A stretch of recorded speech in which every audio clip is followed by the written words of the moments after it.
पिशाचों की भूमि में दो सह अस्तित्व वाले कुल थे। लाल पिशाचों के गहरे बाल और लाल आंखें थी, जैसे कि कीटदंतियों में वर्णित है, जबकि नीले पिशाचों में आकाश की तरह हल्के बाल और गहरी नीली आंखें थी। नीले वैम्पायर कबीले ने ट्री ऑफ लाइफ के सैप को खिलाकर पनप लिया, जिसने उनके स्वभाव को उनके प्रमुख रंग के रूप में कोमल बना दिया। यद्यपि उनके पास लाल कबीले के लड़ाकू कौशल का अभाव था, वे जीवन के पेड़ द्वारा संरक्षित थे। जब तक कि वे अपने क्षेत्र के भीतर रहे, तब तक कोई भी बल नीले कबीले पर हमला नहीं कर सकता था। एक दिन नीले कबीले की राजकुमारी सियान ने घायल पक्षी का पीछा करते हुए दोनों कुलों के बीच की सीमा पार कर ली। ये वो जगह थी जहाँ जीवन के पेड़ की सुरक्षात्मक सीमा मौजूद नहीं थी। वहाँ सब कुछ ठीक हो जाएगा, मैं आपको वापस ले आऊंगी और आपके घावों को ठीक कर दूंगी। अचानक दानव कौवे का एक झुंड दिखाई दिया। वो तूफान की तरह उतर रहा था और सियान बेहोशी के बिंदु पर घायल हो गई। सौभाग्य से जब वो जागी तो उसने खुद को स्काई की बाहों में पाया, जो नीले कबीले का एक योद्धा और उसके बचपन का प्यार था, जिसने चुपचाप सियान की देखभाल की थी क्योंकि वे युवा थे। सियान को बचाने के अपने प्रयासों में स्काई ने अपने कंधों पर दर्दनाक घावों को नकार दिया। मैं ठीक हूँ, जब तक मैं आपकी तरफ से हूँ, मैं और भी अधिक चोटों को सहन कर सकता हूँ। अपने स्नेह और साहस से आगे बढ़ते हुए सियान स्काई के प्यार को स्वीकार करने के लिए सहमत हो गई। स्काई का परिवार दयालु था और कबीले में एक उच्च स्थान रखता था, इसलिए उनकी शादी जल्दी हुई, लोगों के हर्षित उत्सव के साथ। खुशी से भरे माहौल के बीच लाल पिशाच कबीले ने सीमा तोड़ दी। हर्षित दिन की तैयारी में व्यस्त होने के कारण नीले कबीले के प्रमुख सियान के पिता ने जीवन के पेड़ को आंतरिक ताकत प्रदान करने के लिए उपेक्षित किया, जिससे सीमा कमजोर हो गई। लाल कबीले की तुलना में कमजोर होने के नाते नीला कबीला जल्द ही हार गया और उनकी शादी का उत्सव अराजकता में बदल गया। रोहन ने सियान को जब्त कर लिया और उसे अपने महल ले आया, जिसमें उसके जल्द ही होने वाले पति से एक असहायक टकटकी लगा। रोहन ने राजकुमारी सियान के लिए अपनी दुल्हन बनने की इच्छा व्यक्त की। उसे कुछ भी करने की जरूरत नहीं थी, वो बस चाहता था कि वो आज्ञाकारी रूप से उसके साथ रहे। निरर्थक, क्या तुम्हें लगता है कि मैं आज्ञाकारी रूप से तुम्हारी बात सुनूंगी? मुझे ऐसा नहीं लगता, तुम लोग मेरी बात सुनोगे। ध्यान से उसकी रक्षा करना। जब तक अपने जीवन के लिए कोई खतरा पैदा नहीं होता, तब तक उसे रोने दो और जो चाहे उसे करो। सियान को सबसे अच्छा उपचार दिया गया। दो कुलों की जीवित आदतों को जानने के बाद रोहन ने हमेशा पौधों से बने भोजन और पेय सिया को प्रदान किए। यहाँ तक कि उन्होंने सियान के लिए सूरज की रोशनी से भरा एक बगीचा बनाया, जिसमें कई खूबसूरत फूल और घास थे जो नीले पिशाच कबीले की तरह ही थे। राजकुमारी देखो, सच में लॉर्ड रेवन आपके साथ बहुत अच्छा व्यवहार करते हैं। वो आपके लिए ये सब प्रदान करने के लिए उन्होंने बड़ी मेहनत की है। मेरे लिए? लेकिन मैं अभी भी सीमित हूँ। कोई फर्क नहीं पड़ता कि सब कुछ कितना सुंदर क्यों ना हो। ये सिर्फ एक सोने का पानी चढ़ा हुआ पिंजरा है जो स्वतंत्रता का दम घोटता है। कई दिनों तक सियान शायद ही खाई या सोई होगी और उसका शरीर तेजी से कमजोर हो गया और उसे हटा दिया गया। रोहन व्यक्तिगत रूप से गुस्से में दिखाई दिया, उसे खाने के लिए मजबूर किया। ऐसा लगता है कि आप अभी भी अपनी स्थिति को नहीं समझ पाई हैं, है ना? आपके पास मेरा शरीर हो सकता है, लेकिन मेरा मन कभी नहीं होगा। ठीक है, लेकिन अगर आप अपने आप को नुकसान पहुंचाते हैं, तो इसका परिणाम आपके मंगेतर को भुगतना पड़ेगा। खतरा प्रभावी था और सियान आंसू भरी आंखों के साथ अनिच्छा से उसके जीवन के पहले कुछ कठिन काटने को निकल रही थी। एक दिन तक स्थिति इस तरह से जारी रही, जबकि धूप में लहराते हुए सियान को स्काई का एक पत्र मिला। वाहक पक्षी ने स्काई की ऊर्जा के एक हिस्से को व्यक्त किया, जिससे उसके जीवन को उस तक पहुंचने के लिए जोखिम में डाल दिया। सियान, सभी लाल पिशाच एक दिन अपना जादू खो देंगे, एक महत्वपूर्ण रक्त आपूर्ति के बिना। यहाँ तक कि मुख्य रोवन भी स्वयं एक त्यागित वस्तु बन जाएगा। मौके का फायदा उठाएं। क्रोध से अभिभूत सियान ने अपने मंगेतर के शब्दों को सुना और लाल कबीले के प्रमुख को स्वीकार करने का नाटक करने लगा। वो अब एक शत्रुतापूर्ण रवैया बनाए नहीं रख और कभी-कभी मुस्कुरा उठती है और भी अधिक हंसमुख हो जाती है। उसने अपने शब्दों का जवाब भी दिया। रोवन परमानंद था और वो भी उसके प्रति सज्जन बन गया। कोई फर्क नहीं पड़ता था कि वो कितना व्यस्त या थका हुआ था, वो हमेशा अपने भोजन को साझा करने के लिए उसके पास रहता था। पहली नजर में वे वास्तव में सामंजस्यपूर्ण युगल दिखाई दिए। अपने खाली समय के दौरान सियान औषधि बनाने के अपने पिछले ज्ञान को याद करने लगी। मुझे विश्वास नहीं हो रहा कि मैं अभी भी इसे देख सकती हूँ। आप जानते हैं, मैं पूरे कबीले के लिए हीलर की स्थिति को धारण करती थी। चिकित्सा में उसकी रुचि को जानने के बाद रोवन ने उसे कई मूल्यवान किताबें दिलाई। सियान विशेष रूप से डार्क मैजिक को दूर करने के लिए प्राचीन उपाय का अध्ययन करने के लिए समर्पित थी, जिसे वो पूरे दिन को तैयार करने की कोशिश कर सकती थी। लेकिन यहाँ की जड़ी बूटियाँ दुर्लभ है और इनमें से एक है जो केवल लाल और नीले रंग के कबीले की सीमा के पास विश्वासघाती पहाड़ी चट्टानों पर बढ़ती है। सियान अपनी आंखों पर विश्वास नहीं कर सकता था जब एक रात रोवन फूलों की एक कीमती शाखा के साथ उसके सामने भाग आया। लेकिन जिस चीज ने उसका ध्यान आकर्षित किया वो उसके शरीर पर लगे घाव और उसका थका हुआ चेहरा था।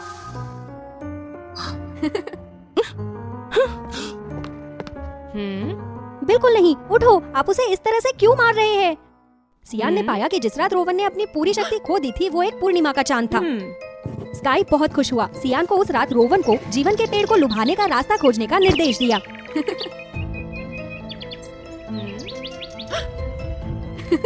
अवसर आ गया। हमारा कबीला उसे जीवन के पेड़ पर सील करने के लिए एक चोट के साथ शुरुआत करेगा। हालांकि उस समय वो हिचकिचाई। अपने समय के दौरान रोवन ने कभी भी उसके साथ कुछ भी गलत नहीं किया था। अंत में सियान ने भागने को चुना जब रोवन उसे फंसाने की बजाय अपने सबसे कमजोर स्थिति पर था। पूर्णिमा की रात न केवल रोवन बल्कि उनका पूरा कबीला भी कमजोर हो गया और उनकी सत्कर्ता अब हमेशा की तरह अधिक नहीं थी। रोवन, किसी भी हाल में मुझे उम्मीद है कि आप अभी भी अच्छा जीवन जी सकते हैं, यहाँ तक कि मेरे बिना भी। सियान अपने कबीले के सदस्यों से मिलने की उम्मीद करते हुए जीवन के पेड़ की ओर भागा। उसके आश्चर्य के लिए जब वो अकेले पहुंची तो स्काई हर्षित नहीं था लेकिन उग्र था, ये सोचकर कि उसने अपनी योजना को बर्बाद कर दिया है। क्या? क्यों? सियान को ले जाने के बाद नीले कबीले के प्रमुख उसके पिता दुख से पीड़ित थे और उन्होंने उनकी सारी शक्ति अपने दामाद को सौंपी, ये मानते हुए कि वो राजकुमारी को वापस लाएगा।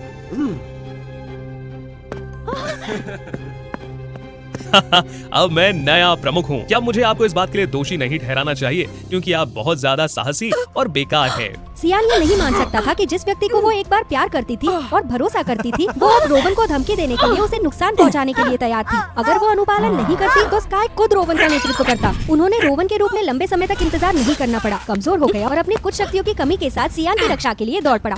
वो जानता था कि इस दिन कबीले को छोड़ना बेहद खतरनाक होगा, लेकिन वो हर जगह खोज करने से खुद को रोक नहीं सकता था। उस व्यक्ति को खोजने में असमर्थ था जिसे वो सबसे ज्यादा प्यार करता था। स्काई ने अवसर का फायदा उठाते हुए रोवन पर एक जादुई हमला शुरू करने के लिए नीले कबीले की सेना की कमान संभाली। हालांकि पहले से ही कमजोर हो गया, रोवन ने नीले कबीले को महत्वपूर्ण नुकसान पहुंचाते हुए जमकर वापस लड़ाई की। नीले और लाल जादू के संयोजन ने जीवन के पेड़ को हिला दिया। एक धुंधला और प्रदूषित धुआं दिखाई दिया जिसने इसमें नीले कबीले की काफी संख्या को आकर्षित किया। ये बर्बाद हो गया। बहुत लंबे समय तक यहाँ घूमना बिल्कुल भी अच्छा नहीं है। इसके अलावा मेरी पहचान जाहिर हो गई है। अप्रत्याशित रूप से स्काई ने अपने कार्यों को पुनर्निर्देशित किया और सियान को जीवन के पेड़ की ओर ढकेल दिया। नहीं सियान! भाग्य ने स्काई को लंबे समय तक अपनी जीत का आनंद नहीं लेने दिया। उठता हुआ धुआं सघन और अधिक तीव्र हो गया, उसे हमेशा के लिए दूर खींचता हुआ। इस समय जीवन के पेड़ के भीतर के दायरे में सियान ने एक वास्तविक भ्रम का अनुभव किया और ये ज्वलंत सपने। स्काई ने गुप्त रूप से जीवन के पेड़ पर गहरे जादू का इस्तेमाल किया जो एक तबाही को उजागर करता है और जो पूरे नीले कबीले और लाल कबीले को मिटा देता है। दोनों पक्षों ने स्काई के भ्रष्टाचार के खिलाफ सख्त लड़ाई लड़ी लेकिन उन्हें भारी नुकसान हुआ। सियान अपने कमजोर शरीर के साथ बहादुरी से युद्ध के मैदान में भागा जिससे हर जीवन को बचाने के लिए हर संभव प्रयास किया जाए। वो अपने कबीले और रोवन को बचाने के लिए खुद को बलिदान करने के लिए भी तैयार था जो लाल कबीले के प्रमुख किंवदंतियों का खून है। अंत में रोवन ने नष्ट कर दिया लेकिन वो तबाही से पहले वापस लाया गया था। ये नहीं हो सकता। इस बार मैं कसम खाता हूँ कि मैं उसे अपने लिए खुद का बलिदान करने नहीं दूंगा। सियान का सच्चा उद्धारकर्ता रोवन था, न कि स्काई जैसे कि सभी ने माना था। हालांकि दानव कौवे द्वारा गंभीर चोटों के कारण रोवन को लाल कबीले में वापस लाया गया और स्काई के साथ ये घटना सामने आई। सियान को पूरी कहानी पता चली और वो रोने लगी। उठो रोवन, मैं अब आपके सच्चे इरादों को समझती हूँ। मेरे पास भी आपके लिए भावनाएं हैं, कृपया मुझे जवाब दो। प्रिय पेड़ की आत्मा, मैंने हमेशा एक अच्छे इंसान बनने की कोशिश की है। मैंने पहले कभी कुछ नहीं मांगा। इस बार मैं आपसे मुझे जीवन को वापस लेने के लिए विनती करती हूँ ताकि मैं उसकी सुरक्षा कर सकूं। जैसे ही उसने बोलना खत्म किया सियान का शरीर धीरे धीरे गहरी नींद में डूब गया। एक मुर्गा मुकुट की आवाज ने उसे जगाया और उसके सिर पर ढकते हुए दर्द ने सियान को चेतना में वापस ला दिया। राजकुमारी, ये समारोह के लिए समय है। आज आपकी शादी का दिन है, आपको देर नहीं करनी चाहिए।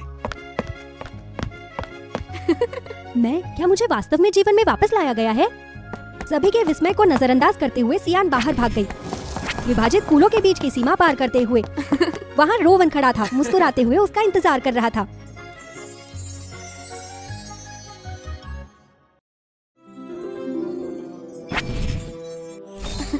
आज की कहानी समाप्त हो गई और हम ईमानदारी के साथ समर्थन की सराहना करते हैं। प्रत्येक दृश्य हमारे लिए और भी अधिक मनोरम और रोमांचक कहानियां बनाने के लिए प्रोत्साहन का जबरदस्त स्रोत है। हमें जल्द ही 1 मिलियन सब्सक्राइबर्स तक पहुंचाने के लिए वो फेरी टेल्स को सब्सक्राइब करना ना भूलें। और अब आज की कहानी के बारे में अपने विचारों और भावनाओं को सुनाना पसंद करिए। अगले एपिसोड में मिलते हैं। एक बार की बात है, एक शानदार परियों की कहानी वाले राज्य में, जहां देवता, राक्षस और मनुष्य सह अस्तित्व में थे, वहां एक सुंदर और मजबूत 18 वर्षीय राजकुमारी थी जिसका नाम दयाशा था। दयाशा के पास एक जादुई तलवार थी जो उसे उसके गुरु सूर्यदेव द्वारा दी गई थी, जिसमें राक्षसों की आत्मा को पास करने वाले व्यक्तियों से बाहर निकालने की शक्ति थी। इसके अलावा उसके पास जन्म से ही एक जादुई आंख थी जिसका उपयोग बुरी आत्माओं को फंसाने के लिए एक प्रवेश द्वार के रूप में किया जा सकता था, जिससे हर कोई उसकी प्रशंसा करता था। विशेष रूप से उसकी तीसरी आंख में किसी भी जीवित वस्तु को छूने की, आसन्न मृत्यु को देखने की शक्ति थी। अपनी क्षमताओं के बावजूद दयाशा को जीवन और मृत्यु के चक्र में हस्तक्षेप करने से बिल्कुल मनाही थी। अगर उसने अवज्ञा की तो उसे देवताओं द्वारा दंडित किया जाएगा। हालांकि दयाशा मजबूत थी, लेकिन उसकी एक कमजोरी थी। वो अक्सर थक जाती थी और सूर्य की तरह तेज रोशनी के संपर्क में आने पर वो अपनी तीसरी आंख का इस्तेमाल नहीं कर पाती थी। वास्तव में कई बार अपने अंदर एक अंधेरी आत्मा भी देख सकती थी, जिससे वो बहुत चिंतित हो जाती थी। उसने इस बारे में अपनी माँ से पूछा, लेकिन रानी उदास हो गई और सवाल को टाल दिया। मैं अभी तुम्हें सब कुछ नहीं समझा सकती मेरी बच्ची, लेकिन अगर आप दिन के दौरान अपनी जादुई आंख का इस्तेमाल करना चाहते हैं तो अपना लबादा पहनना याद रखें। मैंने खजाने वाले सभी कमरों को भी बंद कर दिया है, इसलिए अगर आपको कुछ चाहिए तो बस मुझे बताइए। दयाशा रानी के लिए चीजों को और अधिक कठिन नहीं बनाना चाहती थी, इसीलिए उसने इन सवालों को अपने तक ही रखा। एक दिन दयाशा की आंख का जादू बिल्कुल उल्टा पड़ गया। राक्षसों को नियंत्रित करने के लिए इसका उपयोग करने में सक्षम होने के बजाय इसने कई दुष्ट आत्माओं को फैलाया। दयाशा को समझ नहीं आ रहा था कि क्या हो रहा है, इसीलिए अपनी जादुई तलवार से राक्षसों को निपटाने के बाद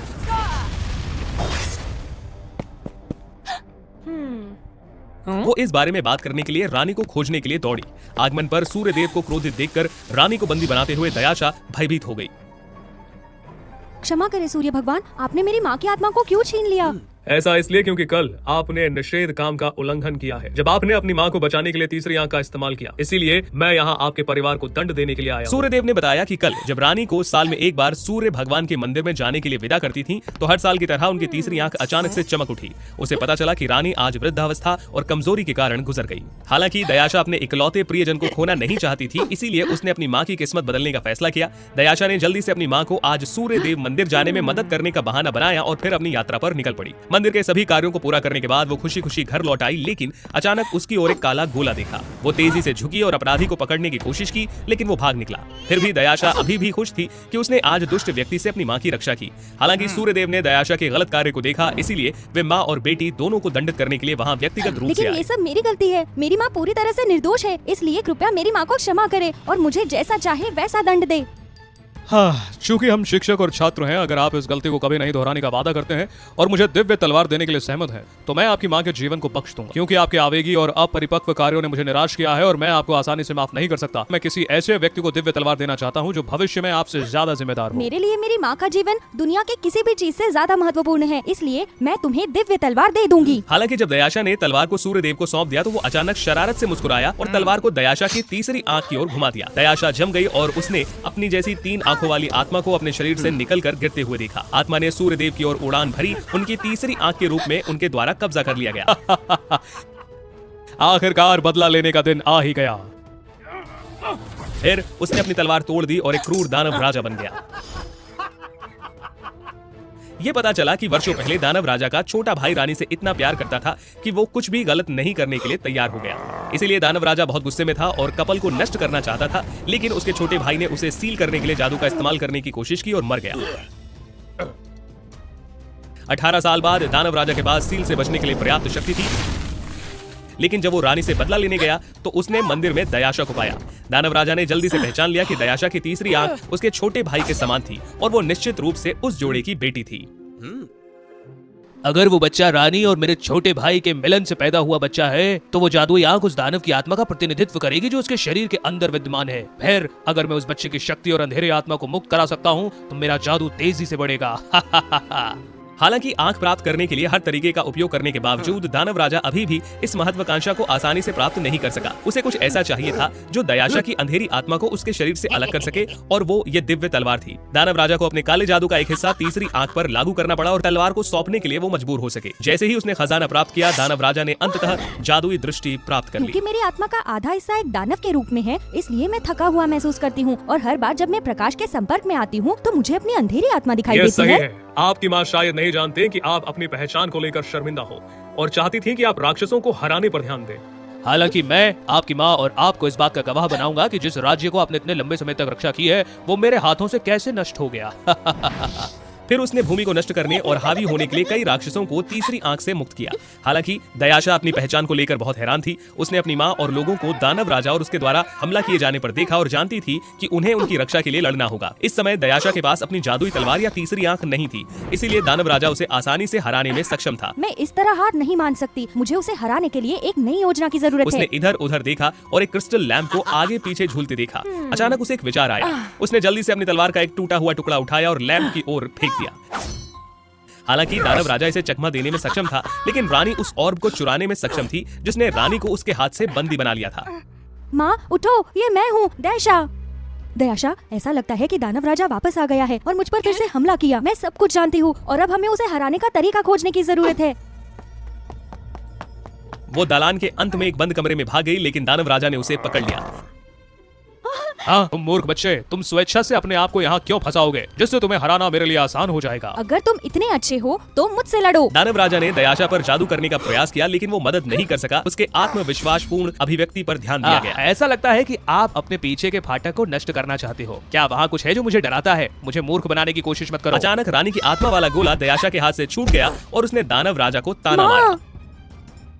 क्रोधित होकर दानव राजा ने ऑर्ब पर जादू किया, लेकिन दयाशा ने जल्दी से उसे अपने शरीर से ढक दिया। दयाशा, जाने दो। नहीं, मैं नहीं करूँगी। माँ, आपने हमेशा इतने लंबे समय तक मेरी चिंता करी और मेरी देखभाल की है, इसलिए मैं इन मामलों के लिए आपके बच्चे होने के कर्तव्यों को नहीं छोड़ सकती। इसके अलावा बिना अनुमति के मेरे माँ के भाग्य को बदलने के लिए ये मेरी गलती है, इसलिए मैं अपनी माँ के लिए खुद को कुर्बान करने को तैयार हूँ। दानव राजा गुस्से में था और माँ और बेटी को नष्ट करने के लिए एक बड़ा विस्फोट करने के लिए अपने आखिरी मंत्र का उसने इस्तेमाल किया। हालांकि कमरे का दरवाजा जोर से टकराया। कई चमकदार खजानों को प्रकट करना, तेज रोशनी के डर से दानव राजा को धीरे धीरे गिराना। इस अवसर का लाभ उठाते हुए दयाशा जल्दी से खड़ी हुई। तलवार की शेष शक्ति का उपयोग दानव राजा को हराने के लिए किया। जब दयाशा को तीसरी आंख मिली तो वो अपनी माँ के स्वास्थ्य के बारे में पूछने के लिए जल्दी से रानी के पास दौड़ी। दयाशा, मैं बहुत थक गई हूँ। शायद अब मैं जिंदगी और मौत के इस दरवाजे से नहीं गुजर सकती, इसलिए मेरी बच्ची, कृपया बाद में अपना ख्याल रखना। ये नहीं हो सकता। मैं अपनी माँ को मुझे छोड़ने नहीं दे सकती। कृपया कर स्वर्गीय प्राणियों, मेरी माँ की जान बचाओ। मैं इसे किसी भी कीमत पर बदल दूंगी। जैसे ही दयाशा ने बोलना समाप्त किया, सूर्यदेव वास्तव में चमकदार रोशनी में प्रकट दयाशा, हुए। हाल की लड़ाई के माध्यम से मैं रानी के लिए आपकी पवित्रता को समझता हूँ, साथ ही दोनों के मातृ प्रेम को भी, जो एक दूसरे के लिए जी सकते हैं और मर सकते हैं। इसके अतिरिक्त आपने पिछले समय में इस राज्य में बहुत योगदान दिया है, इसीलिए मैं इस शर्त के साथ रानी के जीवन काल का विस्तार करने के लिए सहमत हूँ कि आप इसे बदलने के लिए अपने जीवन काल का एक हिस्सा काट लेंगे। इसके अलावा आपको हर किसी की रक्षा के लिए राक्षसों के वध की यात्रा को जारी रखने का प्रयास करना चाहिए। मैं सहमत हूँ। सूर्यदेव द्वारा वादा पूरा करने के बाद रानी और दयाशा आखिरकार एक साथ रहने और हमेशा के लिए खुशी से रहने में सक्षम हुए।